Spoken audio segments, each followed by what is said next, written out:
Okay, ladies and gentlemen, thanks for coming back on time, even if I didn't. So I'm feeling guilty. I'm going to get straight on with it and introduce you to Timo from Juniper.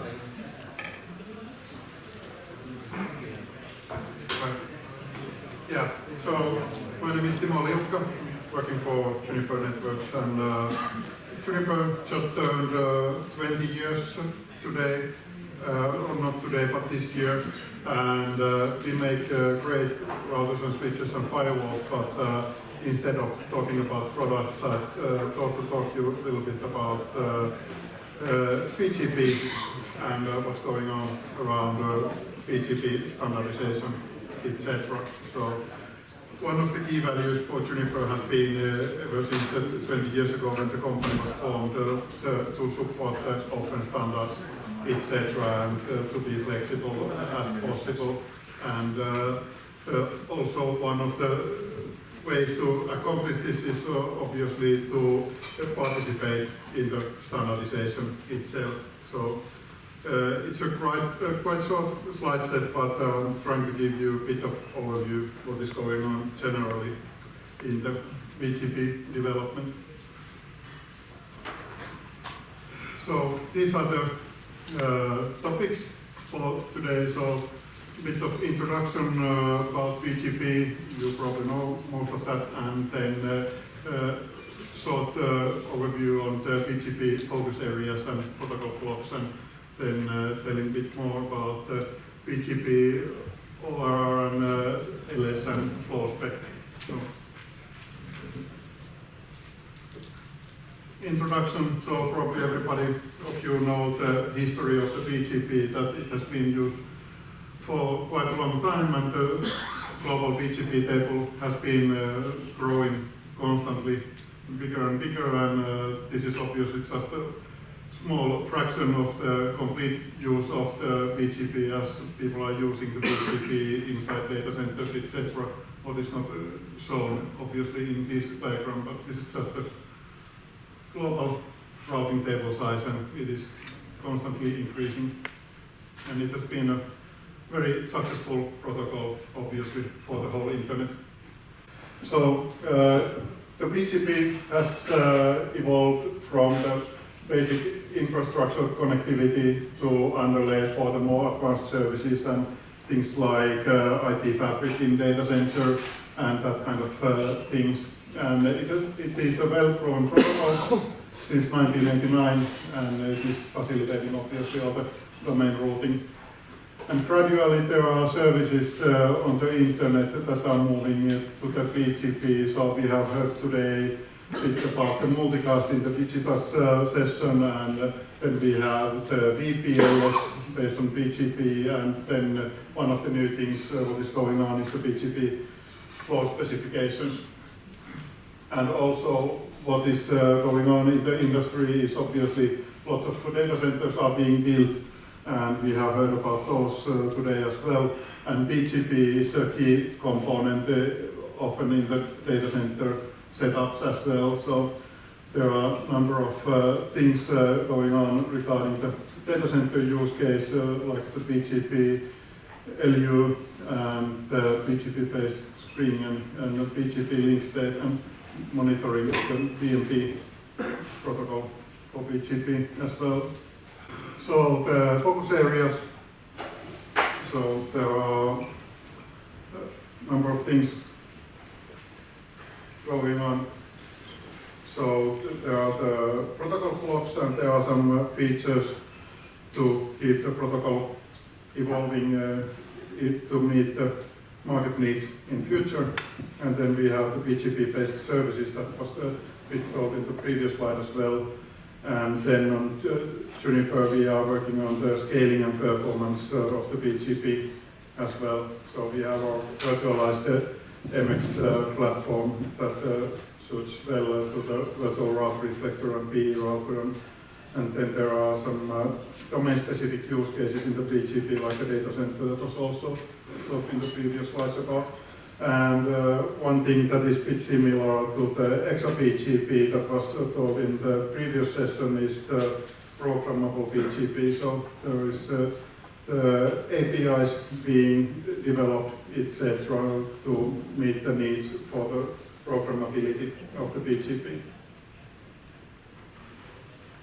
So these are the protocol blocks, things what are going on, and there are IETF standards and drafts obviously for all of these. So there's the long-lived graceful restart support, and then there are the BGP capabilities for monitoring purposes, and then there are the precision timer 4x8 support as well, what are being worked on. So the long-lived graceful restart is originally the focus on the BGP was designed to focus on the correctness of the BGP tables and the BGP routing. But recently there's been increasing the use of the BGP as a transport for data, and it is less associated with the packet forwarding, like with the BGP-LS, etc. And MPLS tunnels in forwarding reduces the risk of the loops.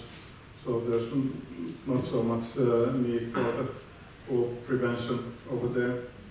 Then we have the BMP. So the BMP is a monitoring station to get the dump of the routes received from peers. So obviously, as the BGP tables are growing constantly, etc., we need to find new ways of monitoring things and find out what is going on the BGP table precisely. So the BMP then provides the views for the research purposes.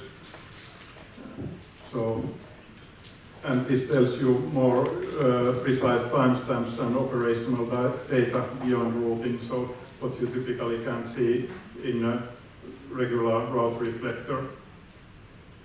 And there are some benefits for the BMP protocol, obviously, so if there would have been no benefits, then there would be no sense in developing the draft and standard. But the basic idea is to get the access to the routing information base, what is coming into the AS, so we will see the data exactly, how it is being announced from the peers, etc., and then we can dump the statistics, etc., to the monitoring station, and we get more granular information than what you would typically see.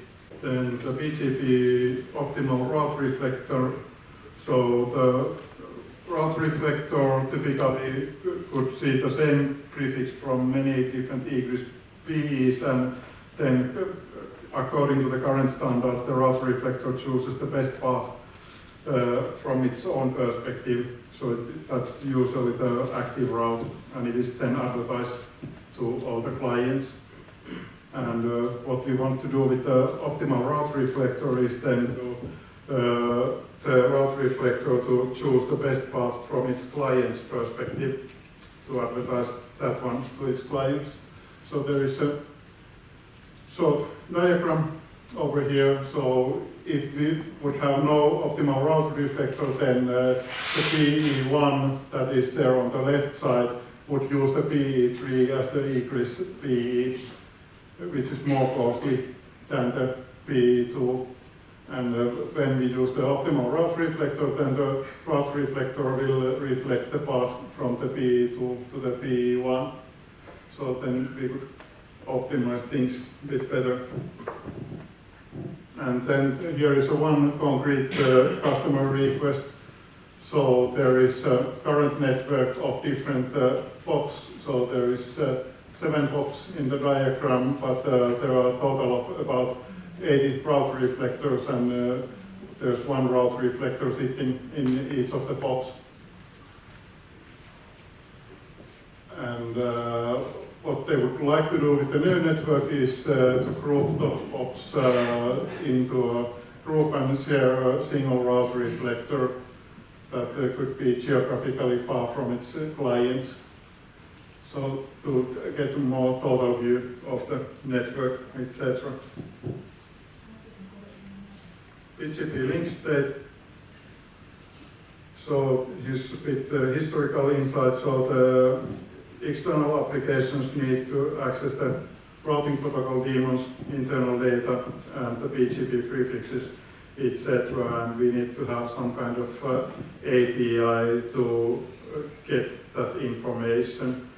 The auto server is application layer traffic optimization, so there's a constant need of optimize the network better and better, and that is one of the ways to do those things.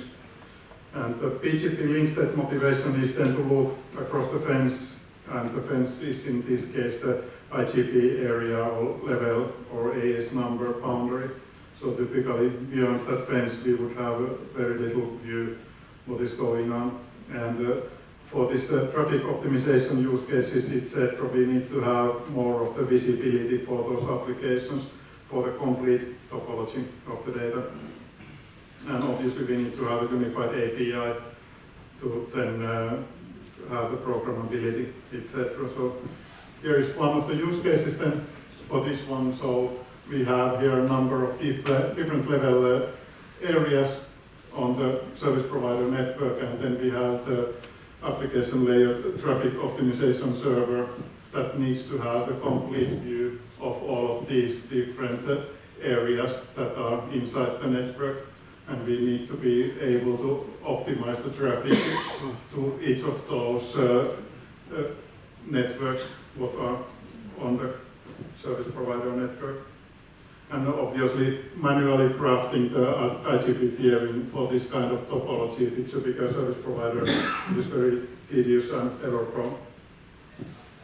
And then another use case for this one is the inter-region traffic engineering. So we need to have the backup paths, etc., and have more traffic optimization beyond the area limits. BGP flow spec. So this is, you have probably heard about this. So it is the NLRI for the BGP to give specific information about the flow. So typically in BGP we just advertise different kind of routes, etc. But for the DDoS purposes, etc., we want to have more information about the specific flow so that we can control what is going on with that specific flow. And there are two different SAFIs for that one. So one is for the unicast and the other one is for the VPN traffic filtering applications. And if you happen to use a JUNOS, then all these flow routes are kept in a separate routing table that is called inetflow.0. And the contents of this table are then applied to the ingress forwarding table. So you can then modify the actions what you want to do with that traffic. And here is the overview of the NLRI. So there are the destinations of prefixes and protocols and things like that what are mentioned on the NLRI. JUNOS supports currently IPv4 and VPN-v4 for the flow spec. And the flow route is installed then to this inetflow.0 table. And when the route is being installed to the inetflow, then we use the firewall filters to do what is wanted to do for that specific traffic type. And how does the flow spec help? Then this addresses the limitations of the typical BGP routing, obviously, so that we get more of the flow-based view of the network, and we are able to provide a tool for the operators to react for the DDoS attacks, etc. So that is it very briefly on the DDoS standardization.